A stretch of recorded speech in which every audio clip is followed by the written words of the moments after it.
You know, one of the great stories of our times that remind us of the idea of life as a story is the Lord of the Rings trilogy. Tolkien. Many of you saw the movies, right? Many of you even read the books. One of the great things about Frodo's a great hero. Frodo is a good man. Well, he's not a man, he's a hobbit. But he's a really good hobbit. Because he gave his life for others. And his life matters. And here's the key. I want you to think about this.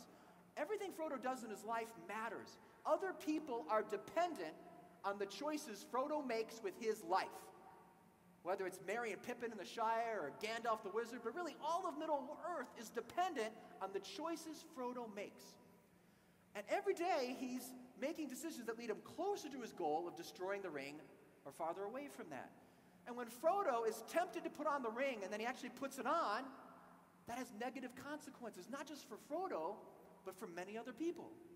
Similarly, when Frodo resists the temptation, he does something good, something courageous, that helps other people. Frodo's life matters, and what I want to say to you is this. You're like a Frodo. Your life matters. Every choice you make matters. What you do with your life will have consequences. What you do with your life will affect other people for better or for worse. But your life is going to affect other people.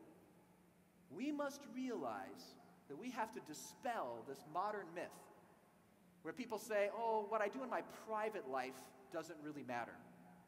You know, as long as I don't hurt anybody, as long as I don't kill someone or steal from someone or cheat, you know, what I do in my private life doesn't really matter.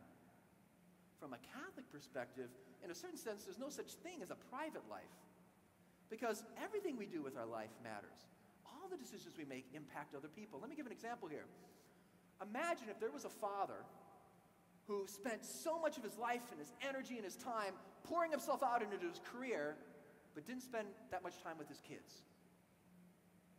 Is he hurting his children? In a certain sense, we say, well, he's not directly hurting them. He's not beating them or anything. But are those kids going to feel the consequences of his poor decisions? Absolutely.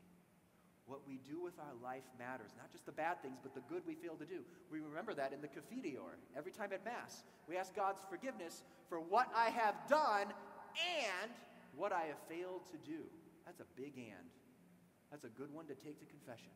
The good that I failed to do, the good God was calling me to do. It's not enough just to be Catholic and Orthodox. We're called to greatness. We are made for more than mediocrity.